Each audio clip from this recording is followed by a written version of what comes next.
এটা কি পড়ে আছে? এটা তো একটা ছুরি, তবে এটা কোনো সাধারণ ছুরি মনে হচ্ছে না। দেখে বেশ রাজকীয় ছুরি মনে হচ্ছে, কিন্তু এখানে এই রকম ছুরি কে ফেলে দিয়েছে? যাই হোক, এটাকে যখন আমি পেয়েছি তখন এই ছুরি এখন থেকে আমারই।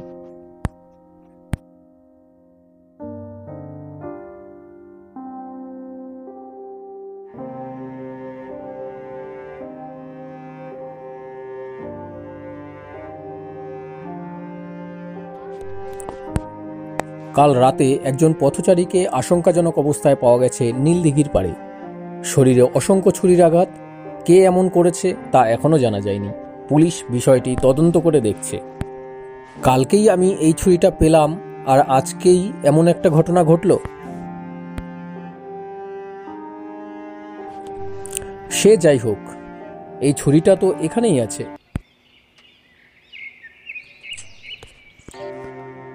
আরও একটা লাশ পাওয়া গেছে, সেই একই ছুরির আঘাত। কে করেছে কিছুই জানা যাচ্ছে না। খবরটা শুনেছিস? কোন খবর? এই যে পরপর দুটো খুন হয়ে গেল, কে করেছে তা জানা যাচ্ছে না। শহরেই ঘুরে বেড়াচ্ছে সেই খুনি। বেশি রাত পর্যন্ত বাইরে থাকাও এখন নিরাপদ নয়। হ্যাঁ, কেন জানি না আমার এই ছুরিটাকেই সন্দেহ হচ্ছে। কিন্তু এসব আমি কি ভাবছি? একটা ছুরি নিজে নিজে গিয়ে কিভাবে কাউকে খুন করে আসবে?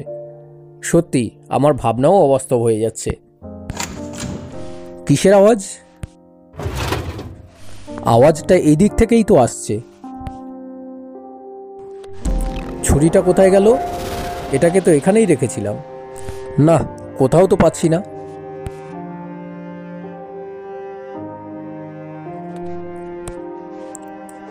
এই তো, এটা তো এখানেই রয়েছে, কিন্তু কাল রাতে স্পষ্ট দেখলাম এটা ফাঁকা। কি যে হচ্ছে চারিদিকে! মানুষজন তো আতঙ্কে ঘর থেকে বেরোনো বন্ধ করে দিয়েছে। কাল রাতে আবারও খুন হয়েছে। খবরটা শুনে এক মুহূর্তের জন্য হলেও আমার পায়ের নিচের মাটিটা যেন সরে গেল। কালকেও আরেকটা খুন হয়েছে। কে করেছে এই খুনগুলো? মনের মধ্যে হাজারো প্রশ্ন উকি দিতে আরম্ভ করেছে। এবার আমার সন্দেহটা বেশ গাঢ় হয়ে উঠেছে। কাল রাতে যখন ওটা খুলে দেখলাম তখন ফাঁকা ছিল, আবার আজ সকালেই দেখি ঠিক জায়গাতেই আছে। কিছু তো একটা গন্ডগোল নিশ্চয়ই আছে।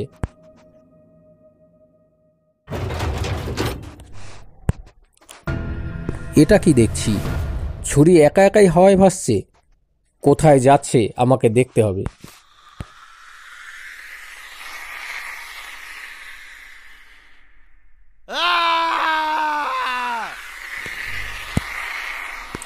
কি অবিশ্বাস্য ঘটনা!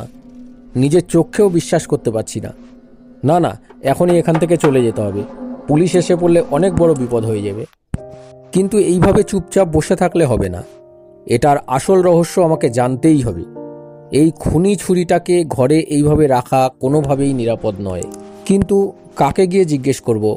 কেউ তো আমার কথা বিশ্বাস করবে না। লোকটা এইভাবে কি খুঁজছে? আপনি কি খুঁজছেন?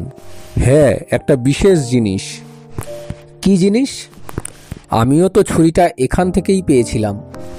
আপনি কি কোনো ছুরি খুঁজছেন? হ্যাঁ। আপনি জানলেন কিভাবে? আপনি আসুন আমার সঙ্গে।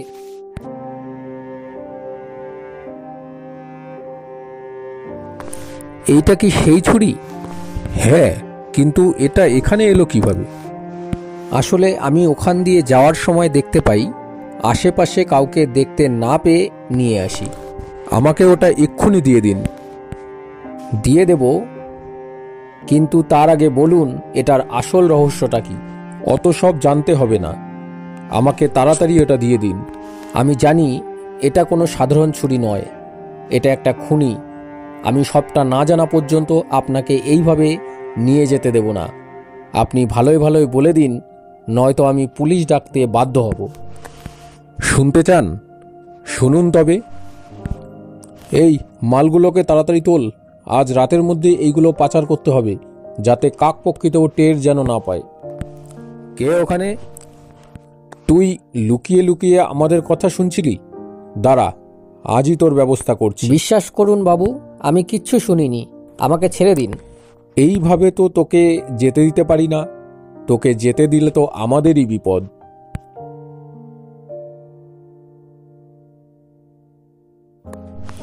এ তো মরে গেছে, এবার কি হবে? যা, গিয়ে জঙ্গলে পুঁতে দিয়ে আয়। এবার এটাকে নিয়ে কি করি বলতো? এখানেই ফেলে দিয়ে চল। এইভাবে ওরা আমার ভাইটাকে মেরে ফেলেছিল। ওদের কোনো শাস্তি হয়নি? কে দেবে ওদের শাস্তি? সবকিছু তো ওদেরই হাতে। কোনো শাস্তি হয়নি ওদের। এরপর আমি ঠিক করি এর প্রতিশোধ আমি নেবই। এক তান্ত্রিক বাবার কাছে যাই। বাবা, আমার একটা উপায় করুন বাবা। বল, কি উপকার করতে হবে? বাবা, আমার ভাইকে ওরা মেরে ফেলেছে। যতক্ষণ না ওর খুনির শাস্তি হচ্ছে ততক্ষণ ওর আত্মা শান্তি পাবে না। এখন আমাকে কি করতে হবে বল। আপনি ওর আত্মাকে জাগ্রত করে দিন বাবা। অসম্ভব, আমি কোনোভাবেই এটা করতে পারবো না। আত্মাকে জাগ্রত করলে কি বিপদ হতে পারে জানিস? যাই হোক বাবা, আপনি শুধু ওর আত্মাকে জাগিয়ে তুলুন। ঠিক আছে, তবে যেটা দিয়ে ওকে খুন করা হয়েছে সেই অস্ত্রটা নিয়ে আসতে হবে। তার মধ্যেই আত্মাকে জাগ্রত করতে হবে। ঠিক আছে বাবা, তাই হবে।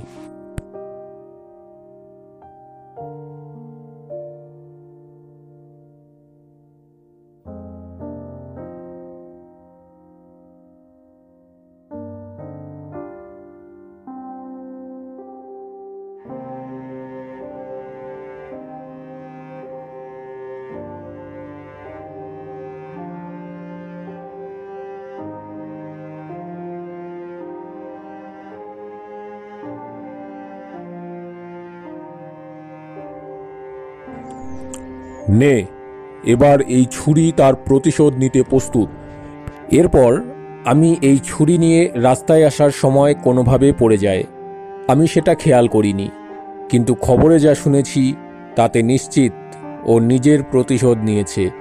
এখন আমাকে এই ছুরিটা নিয়ে তান্ত্রিক বাবার কাছে যেতে হবে, না হলে বিপদ হয়ে যাবে। দাঁড়ান, আমিও যাব আপনার সাথে। এসেছিস? হ্যাঁ বাবা। তোর মনে আছে তো কি বলেছিলাম?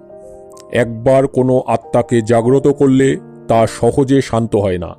এই ধ্বংসলীলা চালিয়ে যাবে। একটার পর একটা মৃত্যু ঘটতে থাকবে, যতক্ষণ পর্যন্ত না সেই ব্যক্তির প্রাণ নিতে পারছে যে তাকে আহ্বান করেছিল। তার মানে আপনাকে ও মেরে ফেলবে? আপনি সেটা জেনেও রাজি হয়েছিলেন?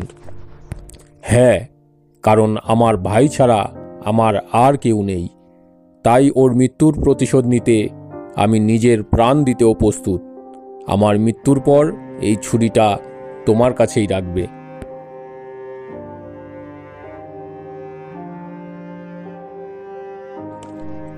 এই নাও, এই ছুরি এখন তোমার।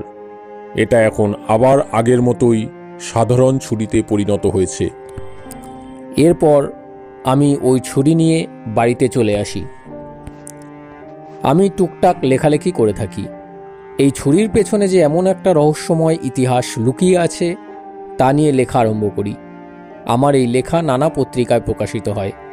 কেউ কেউ নিতান্তই গল্পকথাও মনে করে, কেউ বা বিশ্বাসও করে, কিন্তু আমি তার প্রত্যক্ষদর্শী।